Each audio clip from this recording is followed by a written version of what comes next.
వరలక్ష్మి శరత్ కుమార్ తమిళ అమ్మాయి అయినప్పటికీ ప్రస్తుతం తెలుగులోనే ఎక్కువ క్రేజ్ తెచ్చుకుంది. సీనియర్ నటుడు శరత్ కుమార్ నటవారసురాలుగా ఇండస్ట్రీలోకి అడుగుపెట్టిన వరలక్ష్మి కెరియర్ తొలినాళ్లలో హీరోయిన్గా పలు అవకాశాలు దక్కించుకుంది. ఆ తర్వాత ట్రెండ్ మార్చి లేడీ విలన్గా అవతారం ఎత్తింది.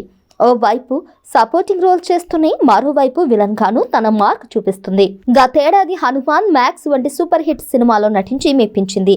విశాల్తో 12 ఏళ్ల క్రితం నటించిన మదగజ రాజా సినిమా ఈ ఏడాది సంక్రాంతికి రిలీజ్ అయి హిట్ టాక్ తెచ్చుకుంది. అలా 2025 ఏడాదిని విజయంతో మొదలుపెట్టింది వరలక్ష్మి. 2024లో వివాహ బంధంలోకి అడుగుపెట్టిన వరలక్ష్మి ప్రస్తుతం వరుస సినిమాలు చేస్తూనే పలు టీవీ షోలకు న్యాయ నిర్ణేతగా వ్యవహరిస్తోంది.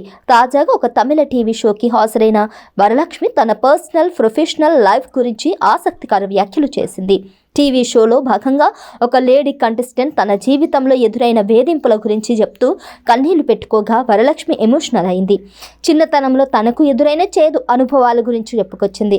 తాను కూడా చిన్నప్పుడు లైంగిక వేధింపులకు గురయ్యానంటూ చేదు నిజాన్ని బయటపెడుతూ కన్నీళ్లు పెట్టుకుంది.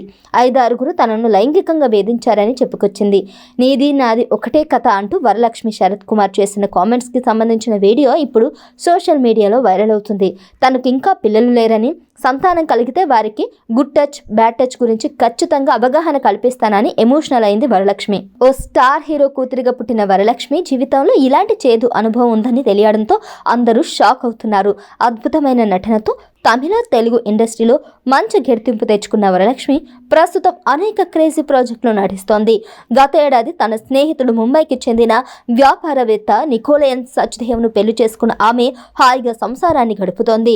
తెలుగు సినిమాల విషయానికి వస్తే ప్రస్తుతం శివంగి అనే సినిమాలో నటిస్తోంది వరలక్ష్మి శరత్ కుమార్. లేడీ ఓరియంటెడ్ చిత్రంగా తెరకెక్కుతున్న ఈ మూవీలో ఆనంది కూడా కీలక పాత్ర పోషిస్తోంది. దీనికి దేవరాజు భరణి ధరణి డైరెక్టర్. అలాగే కూర్మా నాయక్ సినిమాలో నటిస్తోంది. ఈ సినిమాకు కె హర్షవర్ధన్ దర్శకత్వం వహిస్తున్నారు.